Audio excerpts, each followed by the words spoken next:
Halo pemirsa GPR TV dari Sabang sampai Merauke, dari Miangas hingga Pulau Rote. Bertemu kembali bersama saya Bilky Sabila dalam program Kominfo Newsroom.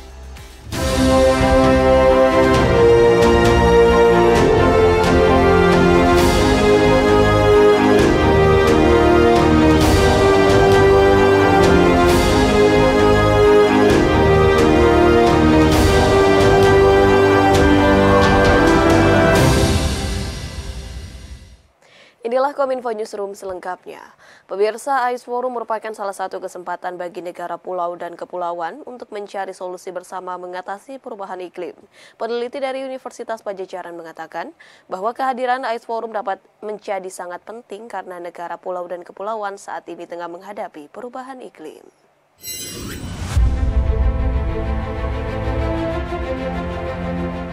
KTT Archipelagic and Island States atau Ice Forum 2023 yang digelar di Bali pada tanggal 10 hingga 11 Oktober 2023 akan mempertajam strategi bersama negara-negara pulau dan kepulauan menghadapi isu dan permasalahan maritim di kancah internasional, khususnya terkait perubahan iklim. Perwakilan Indonesia pada ICE-R&D Conference 2023 Alexander Muhammad Khan mengatakan butuh strategi yang berbeda menghadapi permasalahan di daratan dan lautan. Karena itu, dengan adanya forum komunikasi seperti Ice Forum, masalah-masalah tersebut dibingkai sebagai kepentingan bersama yang bisa dibagi dan bisa dikelola bersama-sama. Alex menilai langkah Indonesia sudah tepat dalam menggalang negara-negara lain untuk menyelesaikan masalah bersama. Serta pemerintah Indonesia juga sudah memiliki kebijakan yang selaras dengan permasalahan yang dihadapi masyarakat pesisir dan kepulauan. Pentahelix ini harus kita lebih kita harus lebih sosialisasikan nih. Ternyata memang untuk beberapa kawasan mungkin kurang berjalan dengan baik, atau mungkin tidak balance antara permasalahan dan juga antara program yang diberikan itu tidak matching, sehingga saya harapkan Pentahelix ini bukan hanya sekedar jargon Pak Mas Uli, tapi Pentahelix ini benar-benar diimplementasikan. Saat yang sama, perwakilan Ace Youth Conference 2023 Angel Laisina menekankan pentingnya aksesibilitas yang mudah bagi kawasan pedesaan baik di pesisir maupun area pulau dan kepulauan. Dalam KTT Ice Forum 2023 nantinya, ia berharap semua perwakilan yang hadir bisa berbagi ilmu dan pengalaman dalam menghadapi serta mengatasi persoalan perubahan iklim yang semakin mengkhawatirkan. Jadi memang lagi dan lagi pembahasannya kepada Pentahelix seperti yang tadi Mas Alex jelaskan memang sangat diperlukan, dan seperti yang tadi aku bilang udah aku sampaikan juga kolaborasi. Pemirsa, pemerintah berencana akan membentuk Tourism Fund guna mendukung kegiatan pariwisata Indonesia. Hal tersebut ditegaskan Menteri Pariwisata dan Ekonomi Kreatif Sandiaga Uno usai mengikuti rapat terbatas dengan Presiden Joko Widodo di Istana Kepresidenan Jakarta.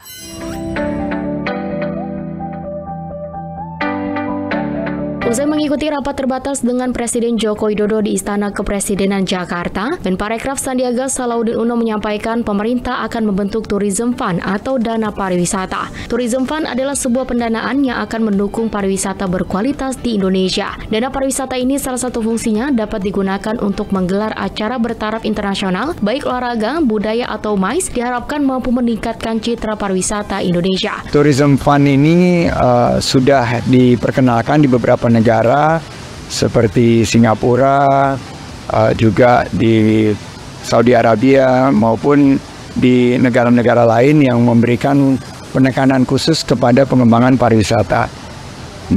Tourism Fund atau dana pariwisata ini akan nanti dibentuk dengan pendekatan tata kelola yang baik dan memberikan fokus kepada pariwisata hijau, berkelanjutan, pariwisata yang berkualitas, yang mengutamakan kekuatan budaya kita.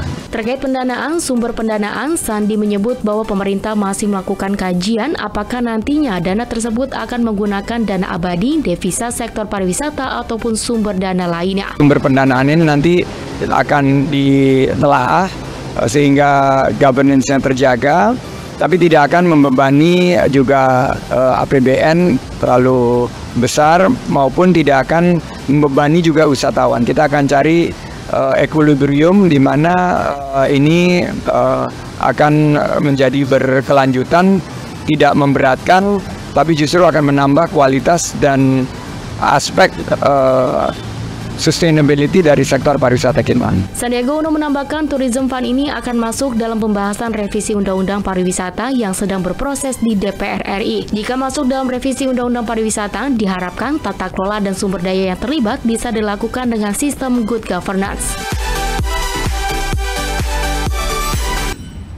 Presiden Joko Widodo dalam pidatonya di program pendidikan singkat Angkatan 25 Lemhamnas menegaskan, kedaulatan digital Indonesia harus mampu mempertahankan produk lokal di pasar digital. Presiden menekankan potensi besar Indonesia naik tingkat dari negara konsumen menjadi negara produsen di pasar global. Dalam acara program pendidikan singkat Angkatan atau PPSA ke-25 dan alumni program pendidikan reguler Angkatan atau PPRA 65 tahun 2023 di Istana Negara, Presiden Joko Widodo menegaskan pentingnya menjaga kedaulatan digital Indonesia. Pasalnya, kedaulatan digital akan menjaga produk-produk lokal Indonesia di pasar digital. Untuk mencapai tahap ini dibutuhkan talenta-talenta digital mumpuni. Penyiapan talenta digital sejalan dengan rencana Presiden untuk meningkatkan status Indonesia dari negara konsumen menjadi negara produsen. Dalam pidatonya, Presiden menyebutkan saat ini 123 juta masyarakat Indonesia menjadi konsumen di pasar digital dan 90% barangnya merupakan barang impor.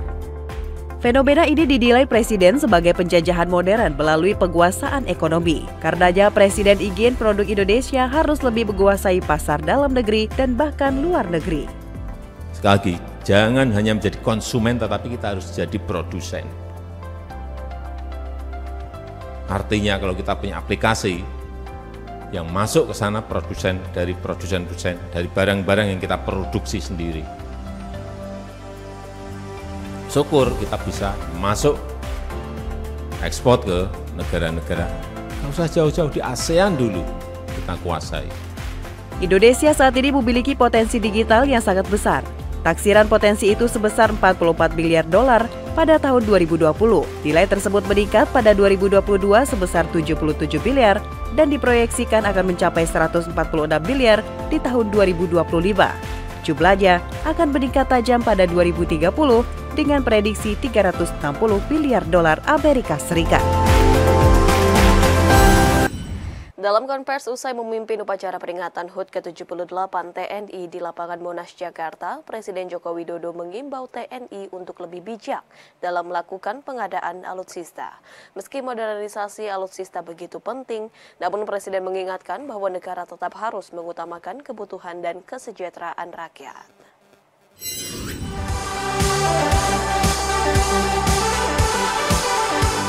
Presiden Joko Widodo dalam pidato peringatan HUT ke-78 TNI di Monas, Jakarta meminta agar pengadaan alutsista dapat dilakukan secara bijak dengan memperhitungkan dan memperhatikan kebutuhan dan kemampuan APBN. Meski modernisasi alutsista penting, Presiden menegaskan negara harus lebih mengutamakan kebutuhan kesejahteraan rakyat di mana anggaran yang dibutuhkan sangat besar, sehingga belanja alutsista harus memperhitungkan sasaran dan peruntukannya. Agar keduanya dapat berjalan dengan baik, Presiden menekankan perlunya transfer ilmu, peningkatan sumber daya manusia, dan penguatan produk dalam negeri. Belanja alutsista harus dilakukan dengan bijak, baik besarannya maupun peruntukannya.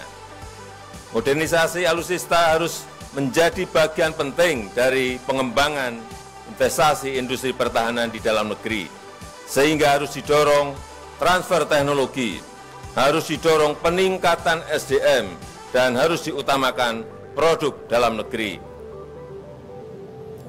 Terkait dengan ini, saya minta agar anggaran yang dimiliki karena sulit dalam mengumpulkannya, sulit dalam mendapatkannya, dan merupakan uang dari rakyat, sehingga sebisa mungkin harus dibelanjakan dan harus diputar kembali untuk rakyat. Menutup pidatonya, Presiden meminta TNI untuk terus menjaga kepercayaan masyarakat. Hasil survei per September 2023, tingkat kepercayaan masyarakat ke TNI mencapai 83 hingga 90%. TNI harus pandai menempatkan diri di tengah kondisi dunia yang berubah cepat dan memanas akibat geopolitik dunia. Pemirsa, usai jeda kami akan kembali dengan informasi lainnya. Tetaplah bersama kami dalam Kominfo Newsroom.